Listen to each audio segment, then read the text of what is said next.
katoa. Ko tai mai nei ko tēnei wāhi ki te maumai I te aroha.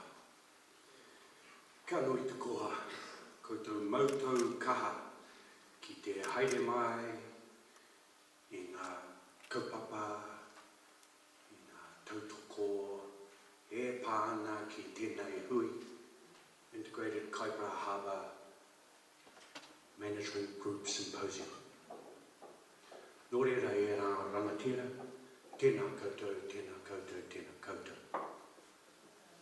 Chris Pairama ahau, nō rewati ahau, nō waipatu kahu te awa ahau, nō rere atu ko Kaipara te moana. Ko te hāpū, tētau, te uri ahau.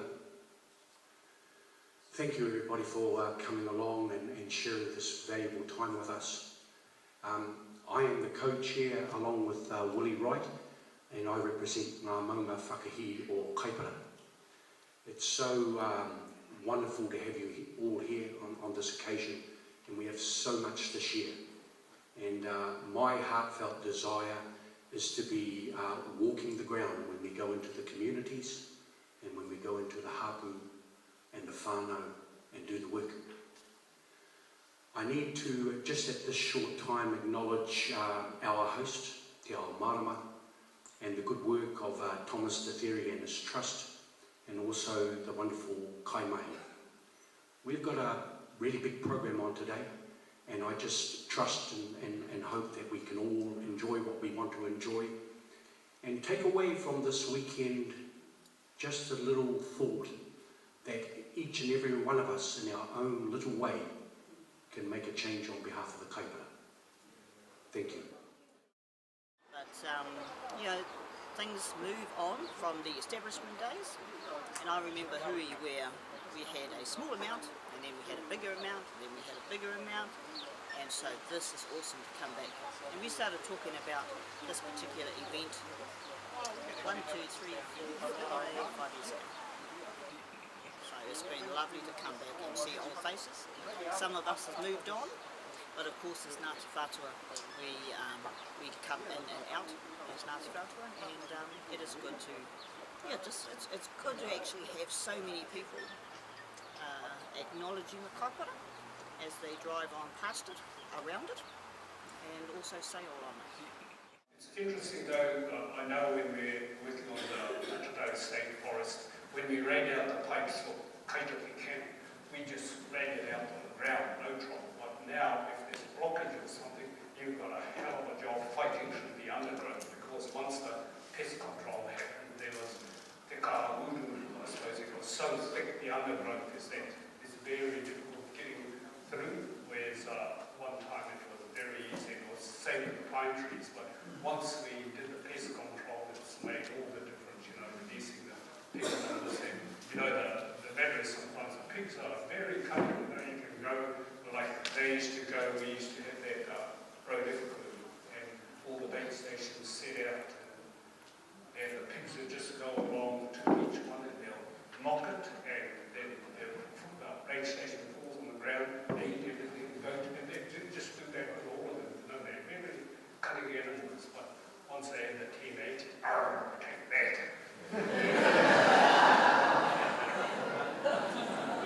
Humus cleanses the soil. There is a tremendous parallel between your health and soil health. And it revolves around minerals and microbes, and it revolves around the tube that runs between your mouth and your anus, your 30-foot digestive tract. And inside that 30-foot tube should exist 100 trillion microorganisms. It's really hard for people to wrap their heads around. I mean, you've got 10 trillion. You are a community of cells, that each of which can do everything. And your body is a community of 10 trillion cells. Well, there's 100 trillion, 10 times more of a foreign creature. You're actually walking around with 10 times more of another organism living inside your gut. Your skin is covered in 6 billion microorganisms per square centimetre. You might say, get those filthy things off there, and jump into a bath of Dettol every morning and every night. And you last 6 days and then you die, because you killed your protected biofilm. We have to understand we live in a dualistic two entities, us and microbes. And what we've done to our gut microbes and how it's impacted our health is almost identical to what we did to this army of organisms, performing almost identical roles looking after the plant. There is so much about what people feel about the place in which they live, and it relates to the oceans that they see, the forest and the bush that they observe. Even people who live in towns feel very strongly about those things. It's that sort of quality of life. It's really hard to put your finger on, but I think everybody talks, when you start talking to people about what they value, what they enjoy doing, it's all pretty much the same. I think it's a very New Zealand way of doing business. I've been impressed with the group I'm working with on a collaborative process, on how quickly people focus around solving an issue rather than sitting in their own area of rights and responsive rights, if you like. And so they're moving from preserving a position to solving a problem. And that's a really constructive way of thinking about some of the complex issues that are facing us, particularly environmental issues when there are many things impacting. I think in some ways it's probably the only way you can solve complex systems like the Kaipara. Many people, many stakeholders, many people involved, many communities. So collaborative processes are, I think, a really strong way of solving those issues. One of the key things I used to say is integrated kaipara.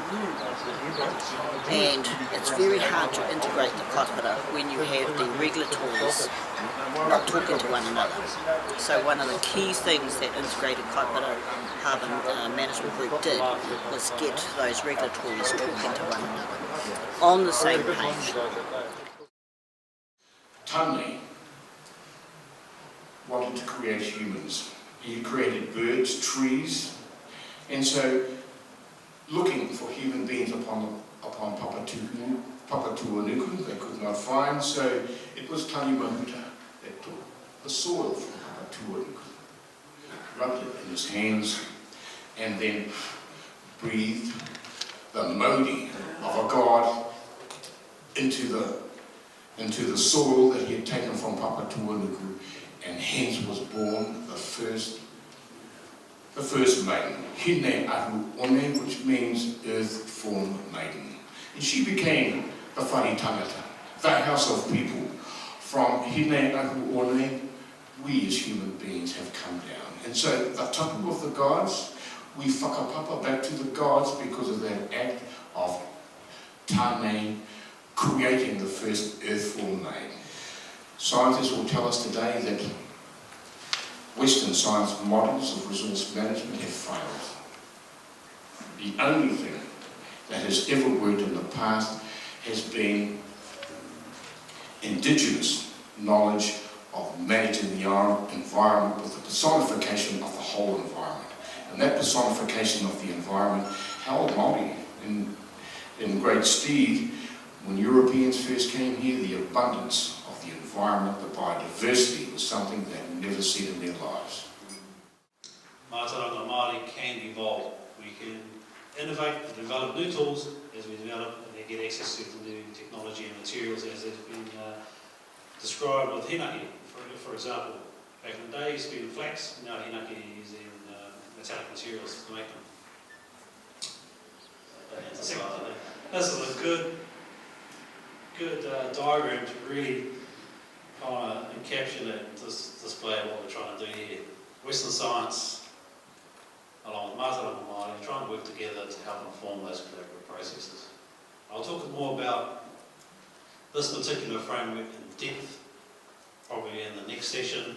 It's a number of steps, but what it does highlight is that there tends to be some confusion, well, not so much confusion, but the terms co-governance, co-planning, co-management tend to be used interchangeably, but there's some subtle differences to it. Co-governance is more about where Māori are at the decision-making table, are part of those institutions that are making decisions. The co-management, I think, is more about on the ground work, where people are getting out there, monitoring, going out, implementing kaitiakitanga, they're actually going out there and extracting and using resources in a sustainable practice. The co-planning side is where you have policy officials, people from DOC, people from local council, could be Māori, could be non-Māori, using informed Mātauranga Māori to put into the plans that help define and shape the rules, the methods and the policies that influence our behaviours and activities. So there's some subtle differences in those three different concepts. But all through it all, mātara needs to be here. It needs to be in the decision-making part. Mātara needs to be into the planning part. And mātara Māori also needs to be in terms of our implementation on ground activities.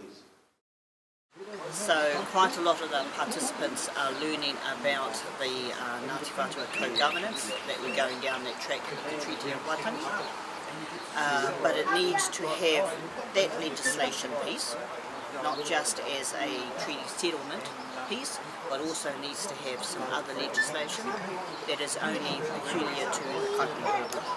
One of the other pieces of work that I had done was to support international researchers, and from my previous work with research is to also in supporting Shaun, but it's been really good that educational institutes from various different countries, as well as our own, have supported these students to start looking at the issues of Kaipara in terms of its ecological systems, its catchments, the water quality, as well as the social communities that are around it, including Manaaki.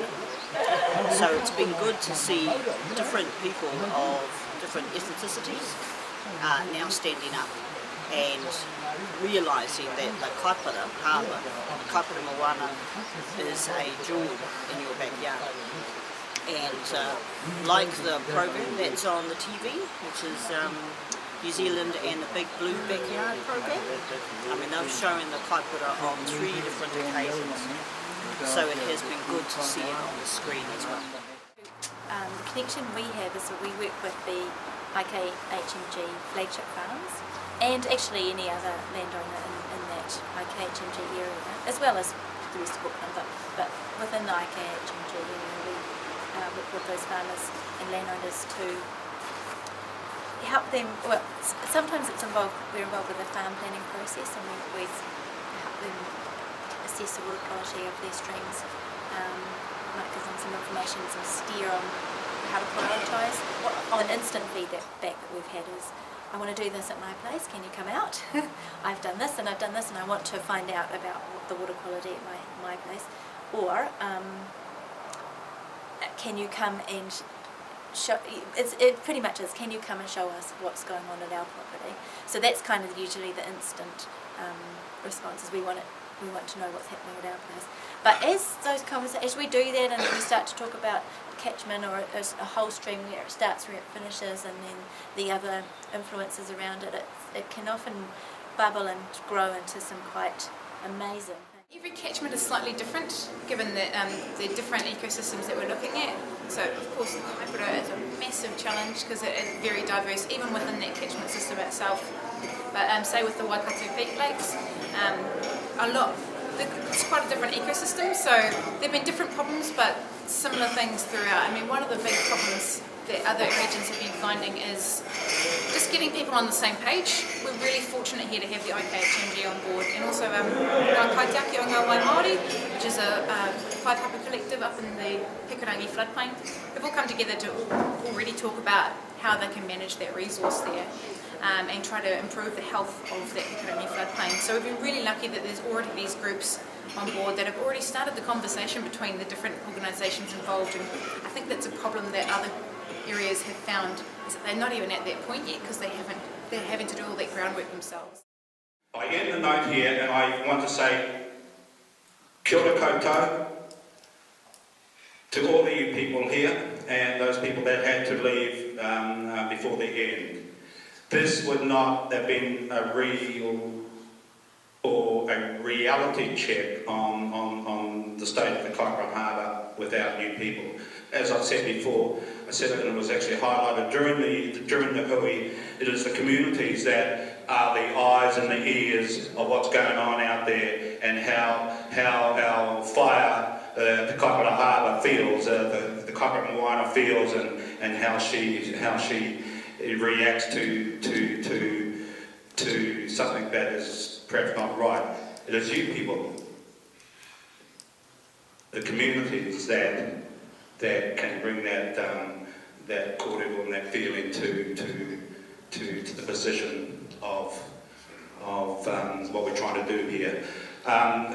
Specifically, I want to just say here to my kaumata and kuia, and to the Uriaho Settlement Trust and those trustees that represent ngā manga whakahi, ora ki Ngāti Whātua, te runa o Ngāti Whātua, that we have a tool that is in front of us, and it's called negotiations with the Crown, to bring a factual tool and provision to assist our communities in the Kaipara Harbour. That is on the table, that is still happening. It's early days, but we have a tool that will actually help all of us. I want to end it there and say to Te whare, tēnā koutou, tēnā koutou, tēnā koutou katoa. Kia ora.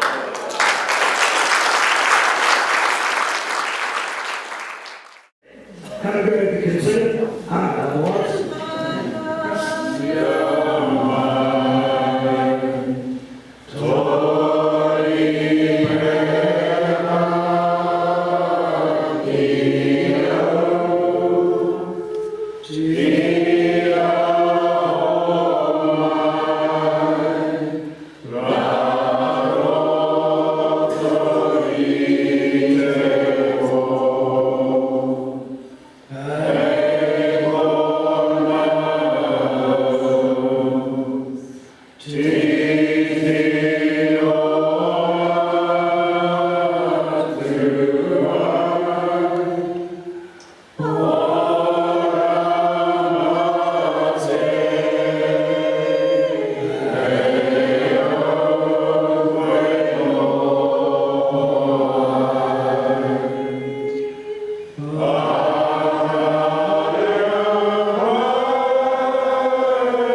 ora tātou.